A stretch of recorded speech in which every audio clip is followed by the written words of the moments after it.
Okay mga boss, bibigyan lang po tayo kayo ng kunting kaalaman patungkol sa pagpapabilis ng computer o desktop o isang paraan ng pagpapabilis na inyong personal computer.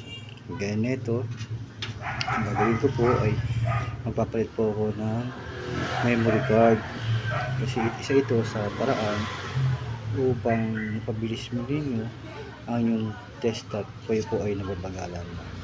Ang gagawin nyo lamang po, buksan nyo po yung casing, kung screw, gamit lang po kayo ng mga tools, screwdriver, at sa pagtanggal naman po ng memory card, kailangan nyo lang po itong i-push itong part na to. Ayan, i-push nyo lang po yan, yan. Push nyo lang po yan. Ayan. At kasi kabila rin po kasi dalawa yan diba? Kita nyo gumalaw, umangat na. Tapos dandahan lang naman po na hilain. Ito kasi ay 4 gig lang. Ang ipapalit ko po ito ay 8 gig. Ito siya.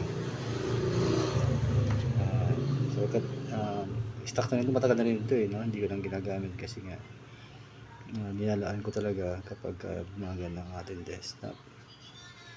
At ito naman po ay hindi naman po ito papasok basta-basta kung baliktad ang yung pagkakalagay. So hindi rin talaga siya pwede mabaliktad kasi gaya nito meron po siyang slot.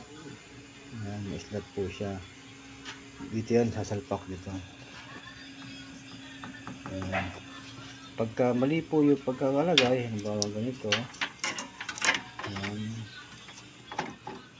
hindi tapat yung slot niya, hindi po talaga siya mapapasok kahit anong pilit natin. So, ay i-battery mo lang hanggang sa makuha ng tapat yung slot na gano'n, katapat na sila. So, papasok mo, dahan lang po na huwag tayong magmamadali sapagkat pag tayo nagmamadali, doon po tayo nag-aabot.